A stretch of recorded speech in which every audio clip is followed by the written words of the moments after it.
आज फिर से मैं दो संतों का वीडियो क्लिप लाया हूँ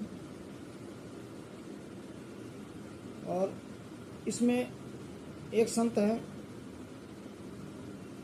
जो भागवत कथा करती हैं, चित्रलेखा जी हैं। दूसरे संत है हमारे संत रामपाल जी महाराज। तो इसमें आज सुनते हैं हम कि मोक्ष मार्ग क्या है, मोक्ष मंत्र क्या है। पहले सुनते हैं चित्रलेखा जी के विचार सुन लेते हैं, फिर इस पर चर्चा करेंगे।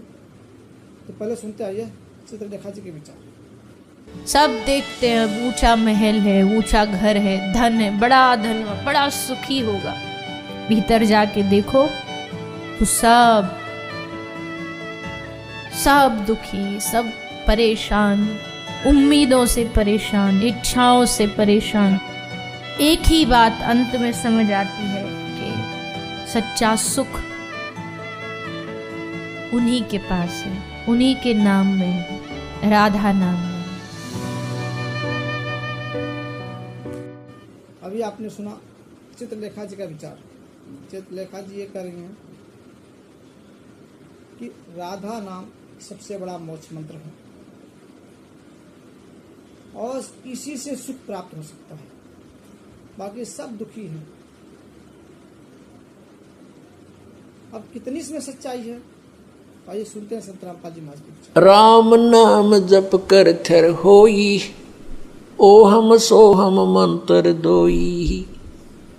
एक सतनाम है 2 अक्षर का।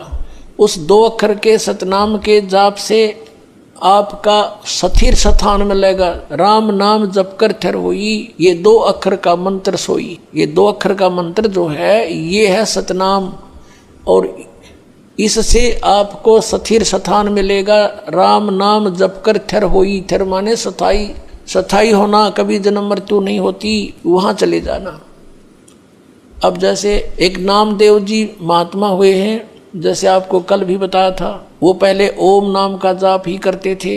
भले उन्होंने गुरु भी बना रखा था, फिर भी अपनी साधना अपने आधार से ही करते थे।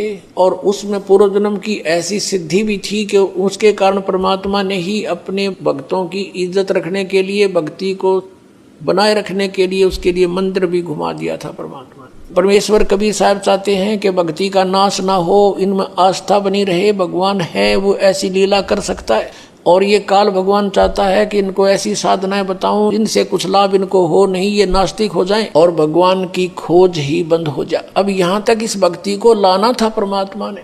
अब ये भक्ति अंतिम सांस गिने थी, ये सत्कर मान लेना। और 10-20 वर्ष के अंदर ये सब भक्ति खत्म हो जाती, कोई नहीं राम नाम लेता और सोच लेते परमात्मा कहीं नहीं है। ऐसे समय में परमात्मा ने आके फिर आप पर मेहर बख्शी है।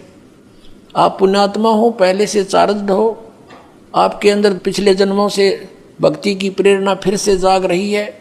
इसके कारण आप कोई कहीं किसी पंथ के मिले, कभी किसी संत से मिले, आप भटक रहे थे, आपको ये सत संदेश मिल गया। तो नामदेव जी कहते हैं कि नामदेव जी के बारे में बताया कि नामा छिपा ओम तारी, पीछे सोहम भेद बिचारी, सार शब्द पाया जद लोई, आवागमन भौर नहीं होई। नामदेव जी ने भी इन 2 अक्षर के नाम का, सतनाम का जाप किया। कल आपको बताया था श्री गुरु नानक देव जी के विषय में, उनकी समुद्र की साखी में आपको दिखाया कि वो 2 अक्षर का मंत्र जाप करते थे। तो पुण्यात्माओं, इस दास के ऊपर मेहर हुई। परमात्मा ने ये 2 अक्षर का भेद बताने की ना ईब से पहले सबको मना कर रखा था परमेश्वर ने, जिनको मिले थे कि ये 2 अक्षर का भेद अभी खोलना नहीं, प्रचार अवश्य करो, लिखते रहो वाणियों में, लेकिन देना नहीं किसी को, क्योंकि कि ये सतनाम और ये आदि नाम है। सतनाम सार्वजनिक जरूर कर दिया था, आगे दान करने का अलाउड नहीं था, लेकिन सार नाम फिर भी गुप्त रखा। परमात्मा कहते हैं सोहम शब्द हम जग में लाए और सार शब्द हमने गुप्त छुपाए। वो सार नाम अभी तक छुपा रखा था। अब इस दास पे कृपा की है, क्योंकि अब ये सभी पंथ नष्ट हो जाएंगे। नष्ट का मतलब है ये वहां नहीं रहेंगे, इनके साधक उनके साथ नहीं रहेंगे जब इस ज्ञान का पता लगेगा। कौन नहीं चाहता भगवान को? कोई महामूड होगा तो पड़ा रहेगा वहां पर, उसका कोई लेखा ही नहीं, उसका तो अकाउंट है नहीं इस मार्ग में। तो पुण्यात्माओं से प्रार्थना है कि परमात्मा ने जो इतना कुछ प्रयत्न किया है, इतने समय तक इंतजार किया है, समझ लो इसको। और आ जाओ भगवान के चरणों में, कल्याण हो जाएगा। बोलो सतगुरुदेव। अभी आपने सुना संतराम पालजी महाराज के विचार। अब संतराम पालजी महाराज बता रहे हैं कि मोक्ष मंत्र सिर्फ 2 ही मंत्र है। वो क्या है? सतनाम, जिसका उल्लेख हमारे शास्त्रों में भी है, भगवद गीता में भी दिखाया गया है, और गुरु ग्रंथ साहिब नानक जी भी लिखे हुए हैं। तो आप दोनों संतों के विचार आपने सुना है। अब आप कमेंट बॉक्स में लिख के बताइए, कमेंट करिए कि सही कौन है, कौन गलत है। आपने दोनों संतों के विचार आपने सुना है। तो दोस्तों,